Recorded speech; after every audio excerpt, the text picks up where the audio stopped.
Yo, what's up? I'm Fiolo. I'm back this time to talk about something a bit more serious. I'm here to talk about the 24-hour charity stream Rise of Hope, happening on the 4th of September. I will be teaming up with the one and only NXN to raise money for Mind, a UK-based mental health charity. It's a charity which we hold very close to our hearts for many reasons. If you'd have watched his video, you'd see why. It's a battle internally for both of us, but it's also about battling for other people as well. This is my time to kind of open up, share my story. My name's Mark, and this is my story. I suffer with severe depression and psychosis for at least 19 years.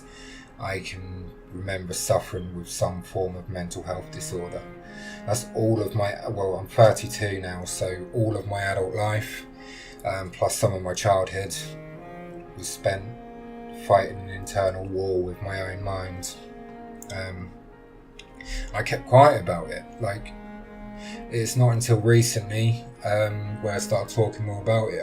It's the stigma, the discrimination, just made me fight this battle alone, which we shouldn't do. We have a voice. Talking not only helps you get through what you're going through, it helps others open up about their stories and journeys. A lot of people in my life, they talk about the great memories in their life, like they can remember all the good things, all these amazing things happening. For me, I can't remember those things. Good memories, they equal blank spots. It's just the way my mind is. It doesn't allow those sort of things to be remembered. It remembers things, the darker things which happened. It remembers things like being called into my form tutor's office and then being taken home by him because I had bandages with bandages wrapped around my arm because I was self-harmed. I'd self-harmed in school. I was only 13. 13, I don't remember the reason why. But I sat there and cut my arm to pieces. It makes me remember things like when I was 20, sitting on my mum and dad's bed. I remember my brother sat on my dad's side, I sat on my mum's side, right next to her. I remember the exact words she said because I was in pieces, I was already crying. I remember her looking at me and saying numerous times, you know what I'm going to say, don't you? And just kept repeating it. I kept repeating no because I didn't want the next thing to be true. That's when I found out my mum had motor neurones disease. The reason we weren't told sooner was because my mum and dad didn't want to ruin a holiday I'd been on, but my heart still breaks every day from that moment because I wasn't able to. I was the reason my brother had to kind of wait.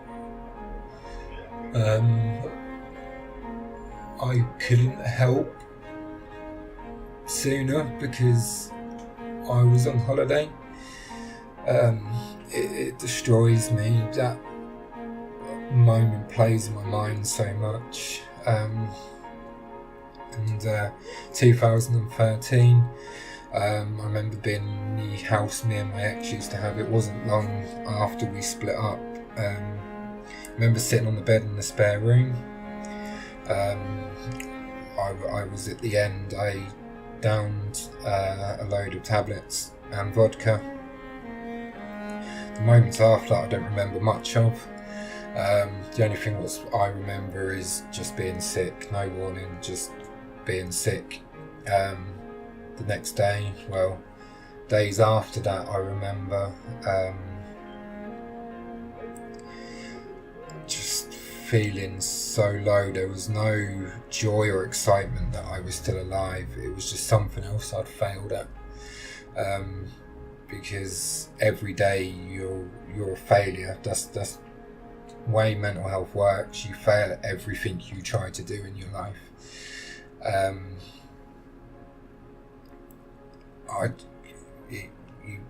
The final thing you wanted to get right, you couldn't even get that right. For years after that, I suffered from drug addiction, relapsed more times than I care to remember, lost jobs, friends started to walk away because I would just always go back to the drugs, and I made 3 more attempts on my life.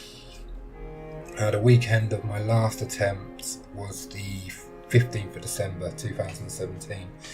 I'll come back from work ready just to chill on the Friday night, relax, enjoy my weekend. But when I got home, I had to take my cat to the vets to be put to sleep. The guilt of standing there watching the vet put the needle in his arm destroyed every last bit of strength I had. The guilt of doing something like that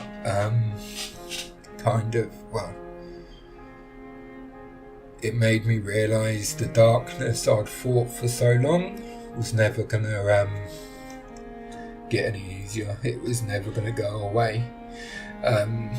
That weekend I did make the conscious effort of trying to I forced myself out to see friends, see family, to try and find the smallest reason, any reason to carry on going. But the darkness, what was inside of me was too strong. So what started off as trying to find reasons to carry on breathing turned into goodbyes. On Sunday the 17th, I actually gamed with NXN that night. Then I took myself upstairs to bed, wrote my final letter, and I took an overdose. Waking up Monday, it wasn't the same kind of feeling of failure I'd felt before. It felt different this time. So I started opening up and sharing my journey, my stories, what I've been through, what was helping, everything like that. I started sharing it all over social media, and it helped in a way I never thought. Well, I could have never imagined the way it would have actually helped. Me doing this, other people started sharing their stories, their battles, and seeing other people opening up, it helped my darkness get a little lighter, because what I was doing was helping others, and it just helped massively. My story is far from over. The battle's still there. Medication is what keeps me going. I'm slowly reducing them, and for the first time in my life, I finally feel like I'm on the winning team. It's something I've never felt before. I'm gonna be starting blogging soon about my stories in more detail, just to try and show people we have a voice. Just because people try and discriminate against mental health and spread stigma about it, it doesn't mean we have to shut ourselves off. The world needs to hear our stories. We need to fight that battle that way. So yeah, please hit the link, donate to Mind. If it wasn't for charities like Mind, people's darknesses will be a lot darker. Mind saves lives. Charities like that saves lives. If it wasn't for them, there'd be a lot more people losing their battles. So please, please, please hit that donate. Thank you.